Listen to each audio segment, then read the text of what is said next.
Hello everyone. The latest project I've completed here at Clawson Woodworking is this bookcase, which some of you have seen me refer to in social media posts as the Beast. And that's because of how big this thing is. This bookcase is 6 feet wide by 4 feet 5 inches tall. Now this bookcase is completely my design. It was made here in the shop, totally with hand tools, everything that I've made, including the glue and the finish that went into this.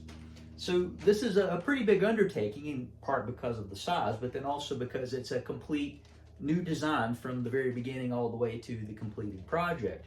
Now you may think it's a bunch of rectangles, so what? This would be kind of easy to do.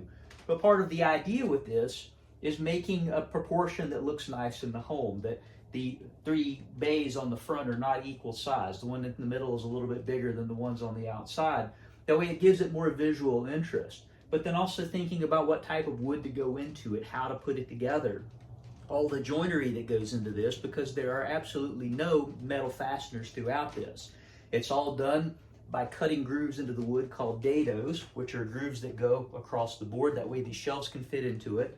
Also on the tops and the bottoms, and then the dovetailing that's on the top corners. So every bit of this is hand cut, every bit of this is designed. So part of why it took a little bit to do all this and then come up with my own design for it is to figure out exactly where all these go, the depth that these cuts need to be made, how I need to do it. So it all has to be planned out, again, taking into account what I want, the size of space that it needs to go into, the type of wood that I'm working with.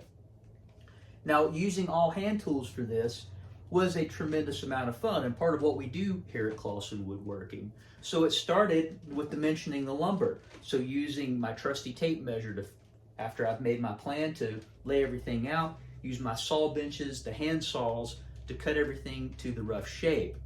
Then from there, I use a low angle plane, which has a really sharp angle, good for cutting the end grain of this wood to square up all the boards using my shooting board, get everything where I want it. Then I had to lay out all of the dados. So that's whenever I use my tri-square and use my marking knife to lay everything out exactly where I want it, and then start cutting. So with that, I use a mallet and chisels to do all the rough work, and then use a router plane to make sure all the grooves are nice and straight and an even depth. So cutting the dovetails, I used my dovetail saw, used a small tenon saw that I've got to get everything just so, cut everything out, then use my chisels to chop out the waste in the middle and to smooth out all of the contact surfaces to put everything together. Once that's done, all the joinery is cut. Oh, one thing that I almost forgot is using this lovely plane, which is my Stanley number 45, to cut a large rabbet that goes along the bottom. And a rabbet is just a groove that goes with the grain of the wood, not against the grain. That way I can put the bottom little pieces on, the little front pieces, to give it kind of a decorative front face. So once all that's done, I need to smooth the wood out. I don't like using sandpaper. Sandpaper is a bit wasteful. I don't like all the dust that it creates. So I use a card scraper, which is just a piece of metal with a burr on the end to do some of the scraping work. That way I can level everything out, make it look nice.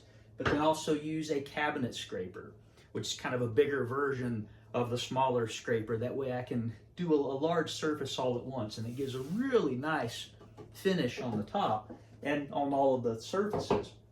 But then also using a smoothing plane. So the idea with this is not to make wood flat, but to make it smooth. So I can use this to go back over if there's any high spots, anything that I need to clear out that the smaller cabinet scraper won't get to. I can use the smoothing plane to do all of that work. So once this is all nice and cleaned up and ready to go, then I use a hide glue, an animal glue that I've made here in the shop. Use my glue brush, brush it in all the joints. Once that's dry, go back, clean up everything if there's any drip out, and then I can finish it. So the first thing that I put on this was raw linseed oil. I like that because it's a natural product. You can touch it, it's non-toxic. Put it on, let it dry. Once that's dry, then I go back after the top of that with a paste wax that I make with linseed oil and beeswax. So that's what this is finished with.